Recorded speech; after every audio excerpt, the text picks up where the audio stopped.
الحمد للہ رب العالمین والصلاة والسلام علی سید المرسلین وعلی آلہ واصحابہ اجمعین۔ استحاضہ کا بیان۔ استحاضہ کی تعریف اور حکم: وہ خون جو عورت کے آگے کے مقام سے نکلے اور حیض و نفاس کا نہ ہو وہ استحاضہ ہے، یعنی یہ بیماری کا خون ہوگا جو حیض کا اور نفاس کا نہیں ہوگا۔ حیض و نفاس کا خون کسے کہتے ہیں وہ پہلے اس سے پہلے اس کا بیان ہو چکا ہے، تو یہ استحاضہ کا بیان ہے۔ آگے اس کے مسائل سماعت فرمائیں۔ مسئلہ نمبر 29، استحاضہ میں نہ نماز معاف ہے نہ روزہ معاف ہے، نہ ایسی عورت سے جماع حرام ہے۔ یعنی حیض و نفاس کے اندر تو عورت کے لیے نماز پڑھنا اور روزہ رکھنا معاف تھا، لیکن استحاضہ میں یہ نہ نماز معاف ہے نہ روزہ معاف ہے، بلکہ اسے نماز بھی پڑھنی پڑے گی اور اسے روزہ بھی رکھنا ہوگا۔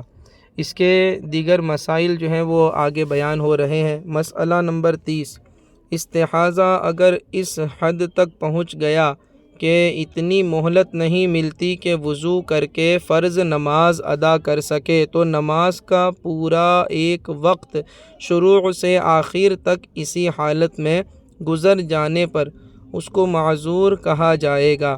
ایک وضو سے اس وقت میں جتنی نمازیں چاہے پڑھے، خون آنے سے اس ایک پورے وقت کے اندر تک وضو نہ جائے گا۔ مسئلہ نمبر 31، اگر کپڑا وغیرہ رکھ کر اتنی دیر تک خون روک سکتی ہے کہ وضو کر کے نماز پڑھ لے تو معذور نہیں،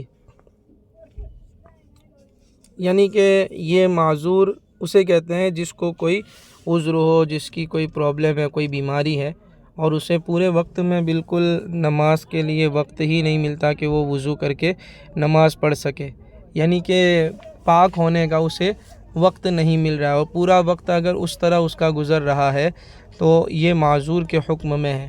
اور اس کے لیے جو معذور ہوتا ہے، جو کوئی بیماری میں ہوتا ہے، اس کا حکم یہ ہے کہ وہ اس وقت میں جتنی نمازیں چاہے ایک وضو کر لے پہلے، اور اس پورے نماز کے وقت میں وہ جتنی چاہے وہ نماز پڑھ لے، پھر جیسے ہی وہ وقت پورا ہو جائے گا تو اس کا وضو ٹوٹ جائے گا۔ یہ معذور کا وہ حکم ہے۔ اب آگے معذور کا بیان شروع ہو رہا ہے اور معذور کی تعریف کی جائے گی۔ معذور کا بیان۔ معذور کی تعریف۔ مسئلہ نمبر 1، ہر وہ شخص جس کو کوئی ایسی بیماری ہو کہ ایک وقت پورا ایسا گزر گیا کہ وضو کے ساتھ نماز فرض ادا نہ کر سکا، وہ معذور ہے، یعنی پورے وقت میں اتنی دیر بھی بیماری نہیں رکی کہ وضو کے ساتھ فرض نماز ادا کر سکے۔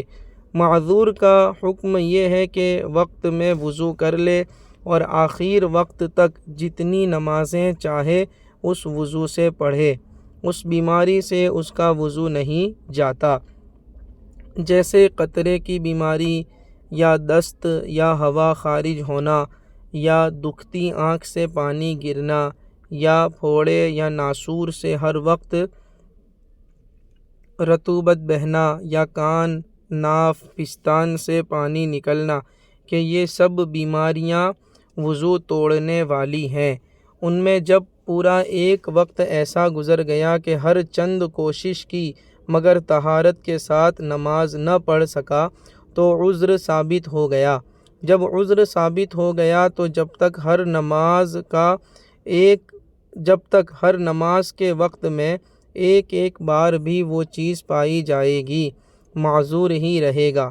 مثلاً عورت کو نماز کا ایک پورا وقت ایسا گزر گیا جس میں استحاضہ نے اتنی مہلت نہیں دی کہ طہارت کر کے فرض پڑھ لیتی، اور دوسرے وقت میں اتنی مہلت ملتی ہے کہ وضو کر کے نماز پڑھ لے، مگر اب اس دوسری نماز کے وقت میں بھی ایک آدھ دفعہ خون آ جاتا ہے تو اب بھی معذور ہے، یعنی عذر ثابت ہونے کے بعد یہ ضروری نہیں ہے کہ آئندہ ہر وقت میں کثرت سے بار بار وضو توڑنے والی چیز پائی جائے۔ عذر ثابت ہونے کے لیے کثرت و تکرار درکار ہے، لیکن اتنی کثرت کہ ایک فرض بھی وضو کے ساتھ ادا نہ ہو سکے۔ بعد کی ہر نماز کے وقت میں اتنی کثرت ضروری نہیں، بلکہ ایک بار بھی کافی ہے۔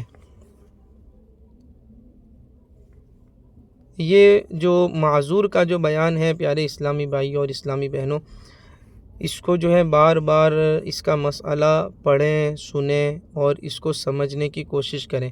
اگر کسی جگہ کوئی کنفیوژن ہے تو اس کے لیے جو ہے آپ کومنٹ میں بھی اگر ڈیٹیل پوچھیں گے تو اس کا جواب جیسے بھی مناسب وقت لگا تو اس کا جواب دینے کی کوشش کی جائے گی۔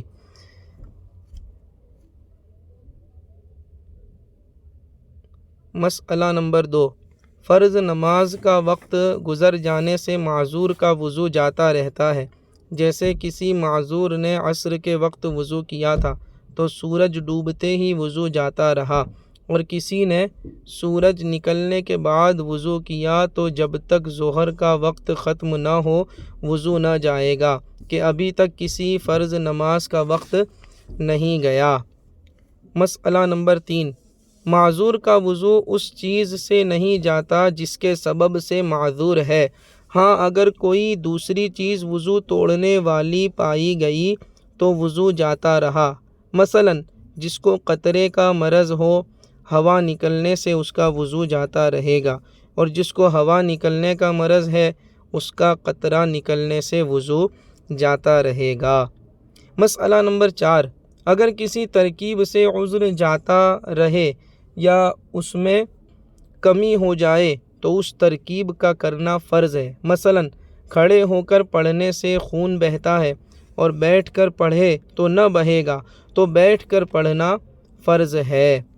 معذور کو ایسا عذر ہے جس کے سبب سے کپڑے نجس ہو جاتے ہیں، تو اگر 1 درہم سے زیادہ نجس ہو گیا تو اور جانتا ہے کہ اتنا موقع ہے کہ اسے دھو کر پاک کپڑوں سے نماز پڑھ لوں گا، تو دھو کر نماز پڑھنا فرض ہے۔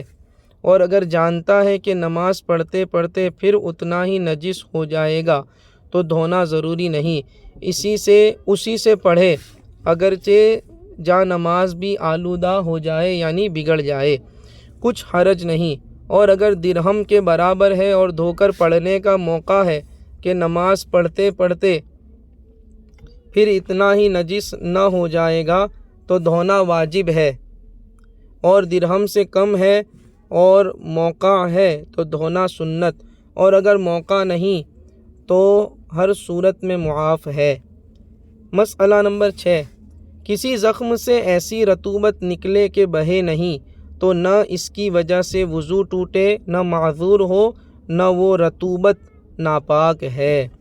یہ جو مسائل ہیں یہ میں صرف پڑھ رہا ہوں اور اس کے جو ہے وہ ڈیٹیل ہر ایک کی بیان نہیں کر رہا ہوں۔ اس کی وجہ وہی ہے کہ یہ آسان مسائل ہیں اور ان کو 1-2 بار سنیں گے، پڑھیں گے تو اس سے جو ہے آسانی سے بات سمجھ میں آ جائے گی۔